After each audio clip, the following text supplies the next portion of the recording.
Hello, good morning, जय हिंद, जय Bharat. I hope I am audible and visible. तो welcome back in our session.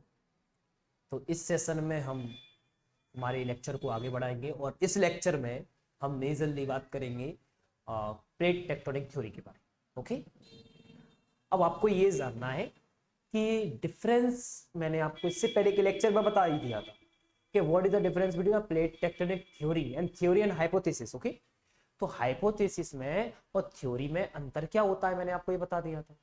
जब theory कब होती है, जब हाइपोथेसिस जो रहती है वो डिफरेंट जो साइंटिफिक कम्युनिटीज रहती है उनके द्वारा और गवर्नमेंटल अथॉरिटी के द्वारा क्या किया जाता है, उसको एक्सेप्ट आउट कर दिया जाता है। उसके बाद में वो क्या हो जाती है, थ्योरी हो जाती है। ये आपको जनरली सबको पता है ना।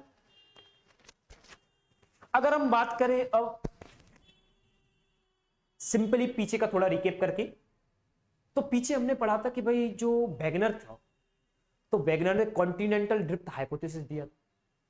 तो उनका ये कहना था कि जो सारे के सारे कॉन्टिनेंट हैं वो एक ही कॉन्टिनेंट था सबसे पहले, कि it means we can say that the continent is one. पूरे अर्थ पे एक ही कॉन्टिनेंट था। तो भाई अगर ऐसा था तो फिर ये डिवाइडेड कैसे हो गया, इतने सारे कॉन्टिनेंट कैसे देखने को मिल गए।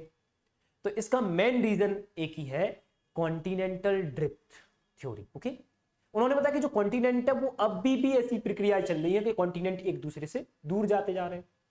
तो प्रेजेंटली मैं आपको इसका एग्जांपल भी दे सकता हूं, बिल्कुल दे सकता हूं। इसका एग्जांपल ये है कि आप जैसे सोमालियन प्लेट को देखोगे, कौन सी प्लेट को देखोगे, सोमालियन जो प्लेट है अगर उसको देखोगे, जो कि साउथ अफ्रीका की प्लेट है, सोमालिया देश की, तो उसमें साउथ अफ्रीकन ड्रिफ्ट वैली बनी है।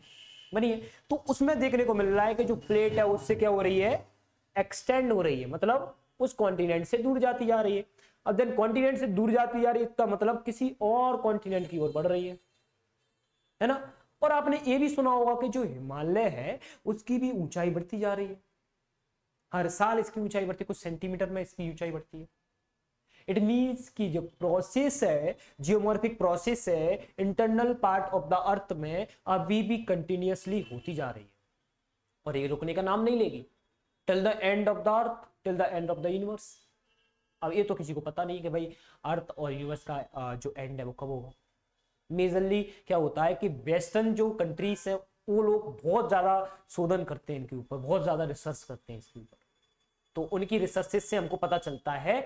और देन इंडिया में भी बहुत सारे ऐसे साइंटिस्ट हैं, बहुत सारे जियोग्राफिस्ट हैं, बहुत सारे क्लाइमेटोलॉजिस्ट हैं एंड बहुत सारे ओशिनोग्राफर हैं, जो कि साइंटिस्ट कम्युनिटीज हैं जो इसके ऊपर रिसर्च आउट कर रही हैं। इंडिया में बहुत सारे ऐसे कदम उठाए जाते हैं जिसके द्वारा पता किया जाता है कि भाई हम अगर मान के चलो, एक मिशन अभी लॉन्च किया गया था जिसे कहते हैं समुद्रयान मिशन। तो समुद्रयान मिशन के मदद से हम जो सरफेस एरिया है, किसका, ओशियनिक क्रस्ट का सरफेस एरिया है, तो उससे हम पता करेंगे कि इसका सरफेस को क्या एक्सप्रेशन करेंगे, सर्फ का क्या करेंगे, उस सरफेस का क्या करेंगे, एक्सप्रेशन करेंगे। और उस सरफेस एरिया का एक्सप्रेशन करने के बाद हमें पता चलेगा कि भाई वो जो मिट्टियां हैं या फिर जो भी प्रोसेस आउट हुई है उसमें जो प्रोसेस, जो मॉर्फिक प्रोसेस चल रही है उनके बारे में हम अच्छे से जान सकते हैं, जान सकते हैं नहीं। तो भाई यही कोशिश करीबन पोस्ट इंडिपेंडेंट इरा में, या फिर can be say that the post world war में के टाइम पे ये बात की गई थी। Arthur Wegener 1912 and 1530s 20s all over the reject कर दिया गया था। दो फोर्सेस उन्होंने सजेक्ट की थी। कौन कौन सी फोर्सेस थी, वो फोर्सेस थी भाई, टाइडल फोर्स और gravitational, sorry, polar filling force. कि भाई जो कॉन्टिनेंटल ड्रिफ्ट का जो मेन रीजन है वो है दो forces, continental force and tidal force. तो भाई ये तो कोई रीजन नहीं है कि कॉन्टिनेंटल फोर्स से और टाइडल फोर्स से ऐसा मुमकिन है ना। उसके बाद में हैरी हेस आए।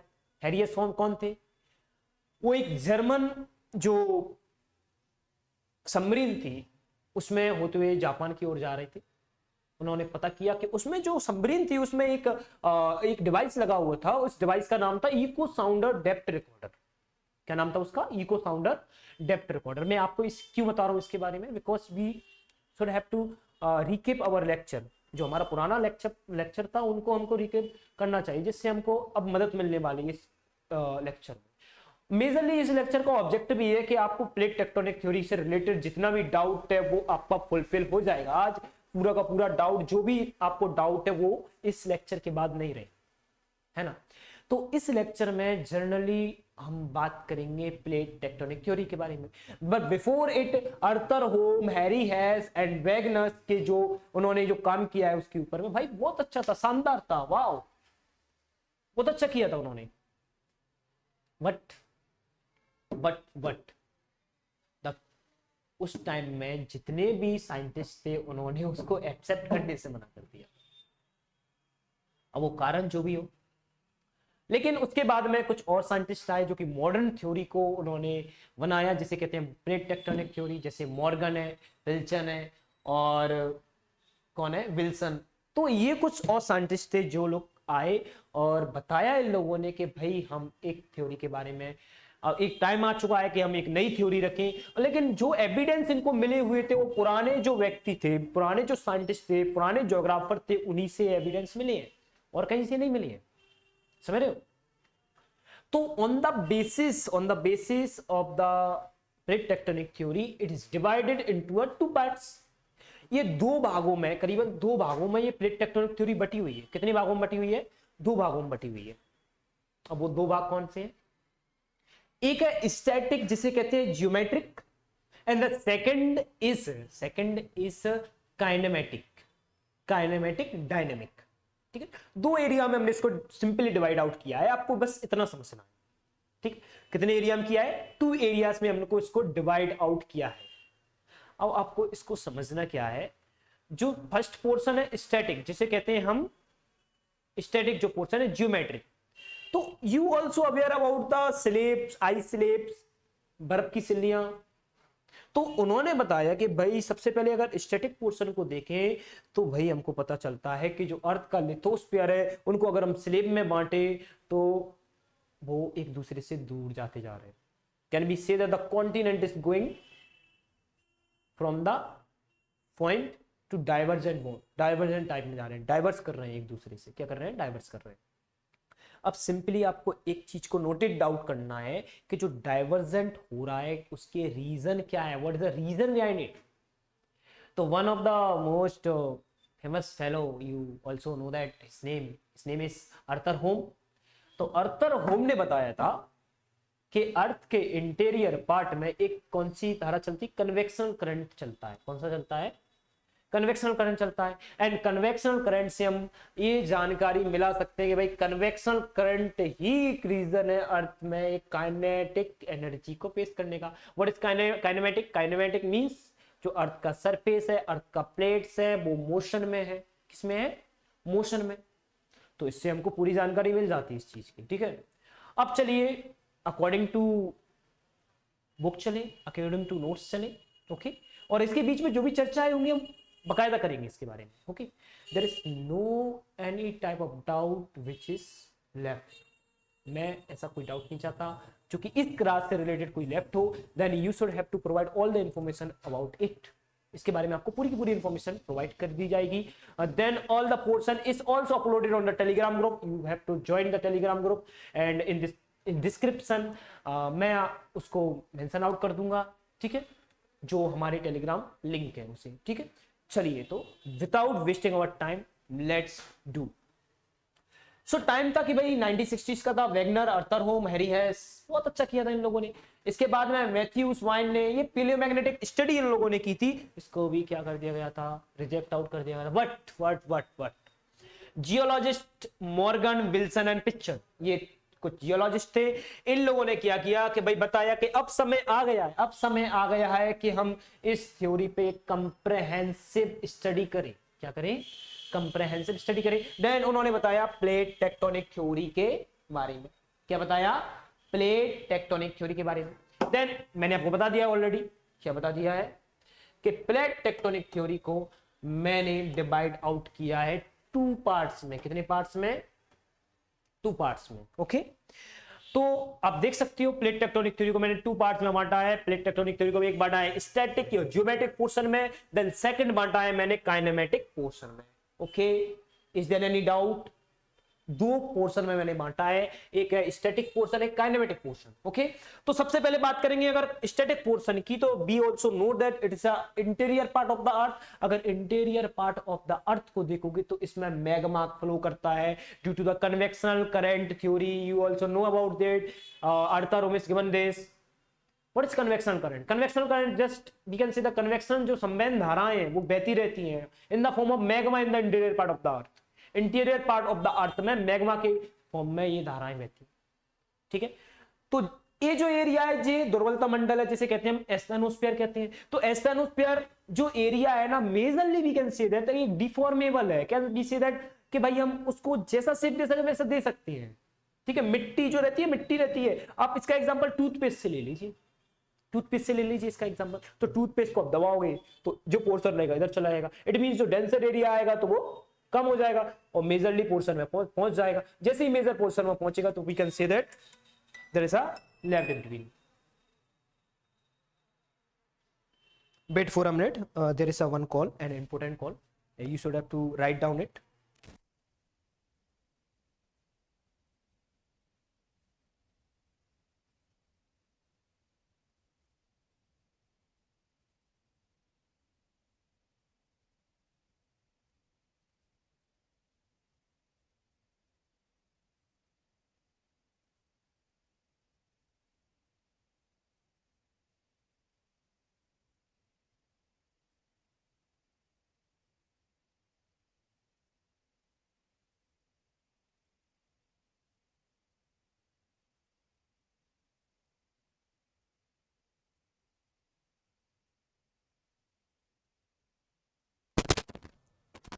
So you should have to write down it firstly। आप लिखिए इसको।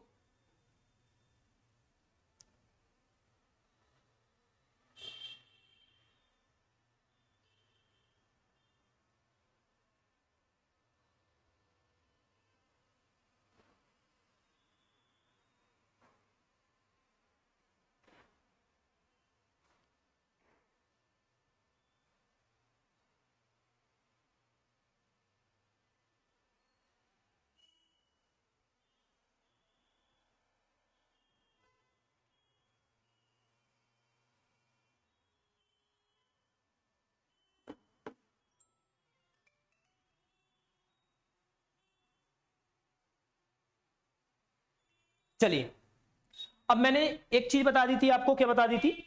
स्टैटिक पोर्शन में मैंने बताया था कि plate first, plate second, plate third, plate fourth and fifth जो प्लेट है मैंने उसको ओशियनिक प्लेट में डिवाइड कर दिया। कौन सी प्लेट में डिवाइड कर दिया?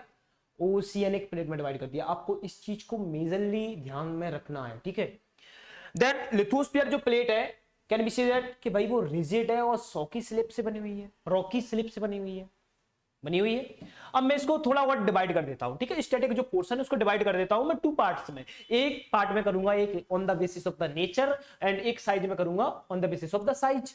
अब नेचर में मैं भी डिवाइड करूंगा एक oceanic plate and continental plate. Okay, एक प्लेट को करूंगा oceanic plate and the continental plate. अब देखिए कैसे, चलिए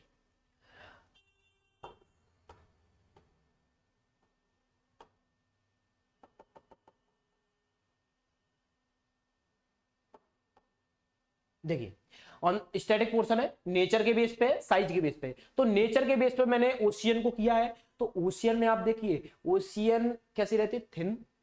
कितनी thin? 8 to 10 kilometre, 8 to 10 kilometre. Density कितनी रहती है इसकी? डेंसिटी मैंने बताया ओशियनिक प्लेट क्या रहती है? डेंसिफाई रहती है। हमेशा याद रखना, ओशियनिक प्लेट डेंसी, घनत्व ज्यादा रहता है इसका। कितनी? 2.8 to 3। प्रीडोमिनेंट रॉक, मेन जो रॉक है वो कौन सी है? बसाल्ट। कहां पे पाई जाती? Antarctica oceanic plate. इसका मेजर एग्जांपल है। देन मैं इसका एग्जांपल देता हूं कॉन्टिनेंट का। तो कॉन्टिनेंट में देखिए आप कि थिक रहती है, वो रहती है थिन। अगर डिफरेंस देखें नेचर के बेस पे तो थिक रहती है, 30 किलोमीटर थिक रहती है, बहुत कम डेंस रहती है, लेस डेंस रहती है। तो तुम देखना कभी भी जब ओशियनिक प्लेट या oceanic continental, oceanic and continental plate जब कन्वर्जेंट बाउंड्री के द्वारा एक दूसरे से टकराएंगी तो जो डेंसिफाइड प्लेट है वो नीचे की ओर चली जाएगी and this plate are just like this. तुम मेरे हैंड को देख सकते हो, जैसे मान के चलो दो प्लेट्स हैं, ओके, दो प्लेट्स हैं। ये ओशियनिक प्लेट है, जो मेरा लेफ्ट हैंड है एक ओशियनिक प्लेट है और मेरा जो राइट हैंड है वो है कॉन्टिनेंटल प्लेट। जब oceanic plate and continental plate आपस में मर्ज आउट करेंगी तो हमको पता है ओशियनिक प्लेट की डेंसिटी ज्यादा रहती है, इसलिए क्या हुआ, देखिए आप नीचे की ओर गई नीचे की ओर, देन ऊपर की ओर कौन सी प्लेट है, कॉन्टिनेंटल प्लेट। तो कॉन्टिनेंटल प्लेट इस तरीके से, तो जो गैप बना, ये गैप दिख रहा है, ये गैप, तो गैप बना, एक गैप में बनेगा ट्रेंचेस। क्या बनेंगी, ट्रेंचेस। ट्रेंचेस मतलब समझ रहे हो, जो समुद्री घाइयां रहती है उन्हें ट्रेंचेस कहते हैं, ठीक है, सिंपल वर्ड में। तो बताया गया है कि जो थिकनेस रहती है इसकी 30 किलोमीटर रहती है, कॉन्टिनेंट की 30 किलोमीटर ही रहती है ज्यादा ज्यादा। देन उसके बाद पता चला कि लेस डेंसर रहता है, 2.6 करीबन डेंसिफाइड रहता है। इसमें जो मेजर रॉक पाई जाती है वो ग्रेनाइट रहती है और ये बहुत ही ज्यादा एसिडिक नेचर की रहती है। कैसी रहती है, एसिडिक नेचर की रहती है, ठीक है। एग्जाम्पल सेडिमेंट्री रॉक, ओके, इसका मेजर एग्जाम्पल क्या है, सेडिमेंट्री रॉक। आप इसको राइट डाउन कर सकते हो, ओके, आपके पास टाइम है, देखिए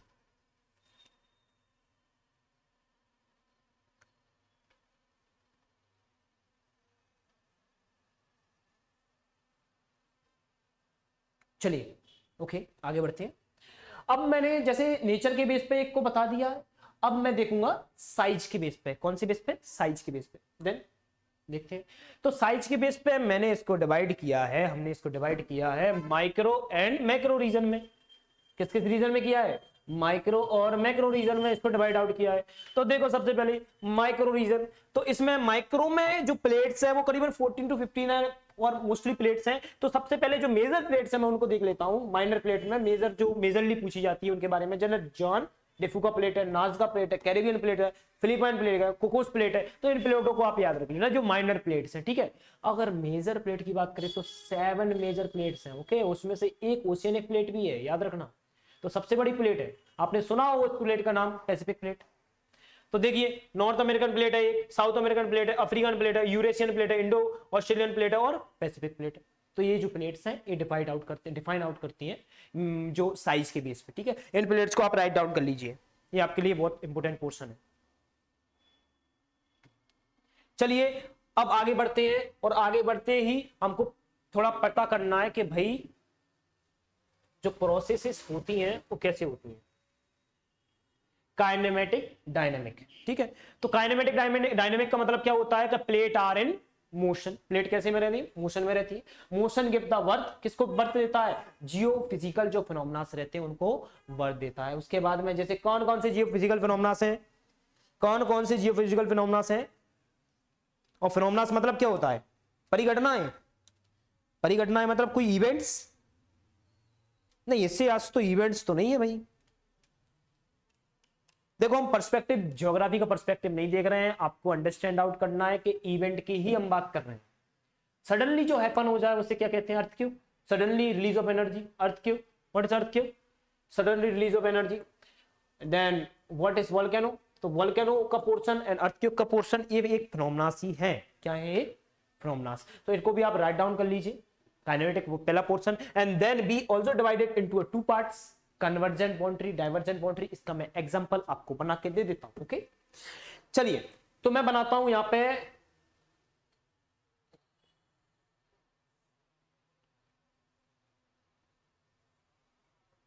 साउथ अमेरिका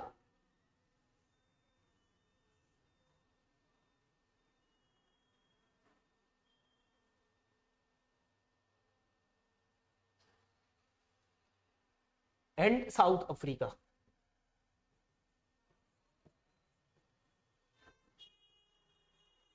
साउथ अमेरिका, ये दोनों आपको दिख रहे हैं। अब देखिए मैं क्या करने वाला हूं इनके साथ में।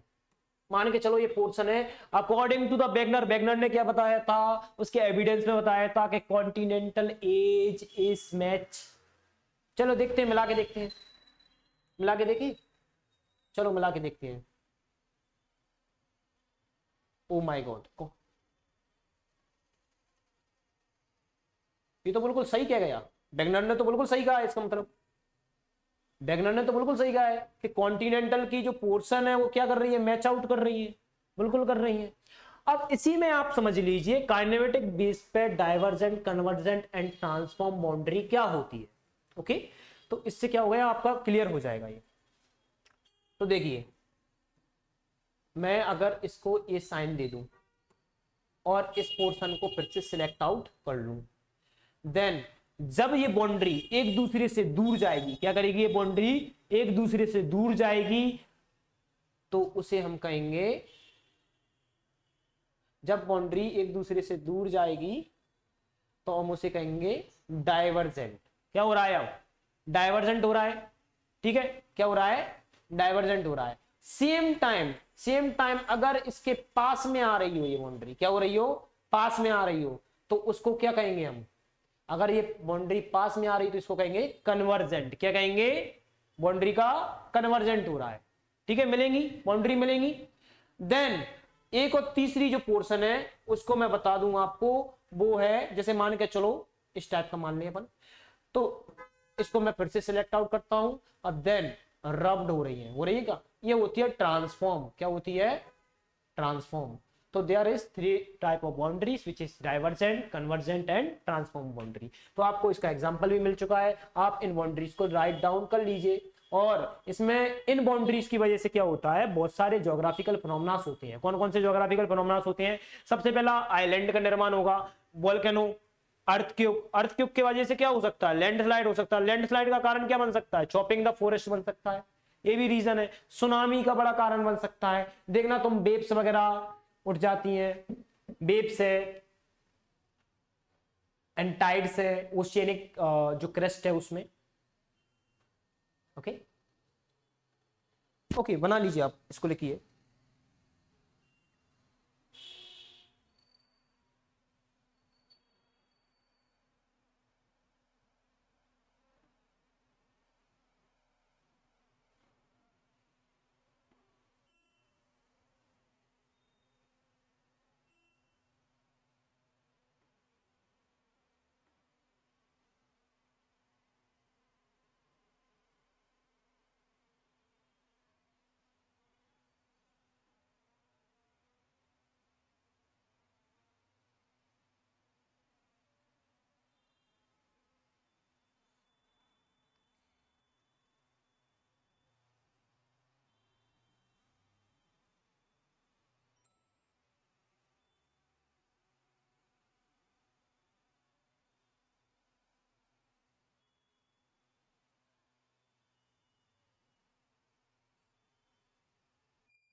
इसको भी लिख लीजिए।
देखियो क्या है, आप सभी को एक चीज का ध्यान देना है, वो ये है कि देखिए प्रिपरेशन जिस दौर में आप कर रहे हो वो दौर बहुत ही ज्यादा कठिन है, बहुत सारी रेस्ट्रिक्शन है, बहुत सारे कॉन्स्ट्रेक्ट है। आप जिस भी एग्जाम के लिए तैयारी कर रहे हो, एक सोसाइटी का है सबसे बड़ा, अगर आपको आगे बढ़ना है तो ये सोसाइटी से थोड़ा बच के रहिए, क्योंकि ये जो फेस है कहते भाई कंपटीशन है, बहुत कंपटीशन है, इसमें डिफरेंस देखने को मिलता है, बड़ा डिफरेंस देखने को मिलता है। सिविल सर्विस एक ऐसी प्रिपरेशन है जिसमें अपने व्यक्तित्व को बचा के रखना पड़ता है। अगर आप व्यक्तित्व को बचा के रख सकते हो तो आप इसमें आ सकते हो। एक कहावत है कि भाई समय की घड़ी को चलते हुए देख सकते हैं, लेकिन समय की घड़ी के साथ चलना है, हमें रुकना नहीं है, सिर्फ उसको देख के थमना नहीं है। अगर आपको कुछ बड़ा करना है तो सोशल कॉन्टेस्ट से बचिए सबसे पहले। एक्चुअली क्या है कि सोसाइटी में सबसे बड़ी बात तो ये है कि भाई आप जिसकी तैयारी कर रहे हो उससे पहले आपको 4 व्यक्ति वो मिल जाएंगे जो आपको खींचने वाले मिल जाएंगे, पीछे खींचने वाले। अगर आप उन लोगों की बातों में आ गए तो तुम बेकार हो। हमको भिखमंगा नहीं बनना है, समझ रहे हो? जो आप कर सकते हो वो कोई और भी कर सकता है, क्योंकि अपनी अपनी एबिलिटी खुद ही व्यक्ति खुद ही जानता है, खुद की एबिलिटी खुद व्यक्ति खुद ही जानता है। हम एक मतलब कह सकते हैं एक लिंकेज रहता है कि हम जानते हैं अपने बारे में कि व्हाट वी कैन डू और what we can not do. सफलता पाना आसान है। अगर सफलता, देखो कोई कहता है कि सफलता से खुशी मिलती है, क्यों ना खुशी से सफलता ले लें हम? ये पॉसिबल नहीं है। जितना हो सके सोशल कॉन्टेस्ट से आपको बच के चलना है। और भाई सिविल सर्विसेज एक ऐसी कह सकते हैं ऐसी फील्ड है जिसमें आप बन भी सकते हो और खत्म भी हो सकते हो। कोई कहता है कि भाई बैक ऑप्शन रखना चाहिए, या डेफिनेटली बैक ऑप्शन रखना चाहिए, बिकॉज कोई भी अगर फाइनेंशियल रिसोर्सेस अपने पास बैक ऑप्शन में नहीं है तो we can see that the all the condition जो होने वाली है कुछ कह नहीं सकते उसके बारे में। लेकिन जो आत्मविश्वास है और कड़ी मेहनत है वो एक ऐसी दवाई है जो आपको सफलता दिला सकती है। अगर आप में आत्मविश्वास है, सच्चाई की राह है, कह सकते हैं। दुनिया में क्या होता है कि बहुत सारे लोग आते हैं जाते हैं, आते हैं फिर आएंगे फिर जाएंगे, 4 लोग फिर वही बात करेंगे, फिर से हम उस कॉन्टेस्ट में बीन जाएंगे। जैसे मैंने आपको अभी ये चीजें एक्सप्लेन की जस्ट फॉर दैट, जो ज्योग्राफिकल कॉन्सेप्ट नहीं है, बट मैं आपको बता रहा हूं। आपको इस चीज से अवेयर होना जरूरी है कि इस सोसाइटी में हमको कैसे बदलना है। वक्त का अगर इंतजार करोगे तो सही वक्त का अगर आप इंतजार करोगे तो जो मुलाकात होगी वो सफलता से ही होगी। क्या होता है कि ग्रेजुअली अगर किसी चीज पर काम किया जाए ना, ग्रेजुअली धीरे धीरे धीरे धीरे एक स्तर रहता है, मान के चलो एक स्तर है, फिर उसके बाद आप धीरे धीरे ऊपर बढ़ो। एक आत्मविश्वास रखना, एक इंटीग्रिटी रखना, एक इंटीग्रिटी में ही यूनिटी है। आपने देखा होगा अगर इंटीग्रिटी अखंडता है तो आपके लिए एग्जाम कुछ नहीं है। अगर आप कंसिस्टेंट हो तो आपके लिए कोई एग्जाम बड़ी बात नहीं है। ये कोई एकेडमिक क्लासेस की बात नहीं कर रहा हूं, एक कॉम्पिटिटिव लेवल की बात कर रहा हूं। इस टाइम में जॉब की अपॉर्चुनिटी काफी हो जाती हैं, बढ़ जाती हैं, तो आपको किस तरीके से हैंडल आउट करना है, वो आपको फेस करना है, वो आपको देखना है।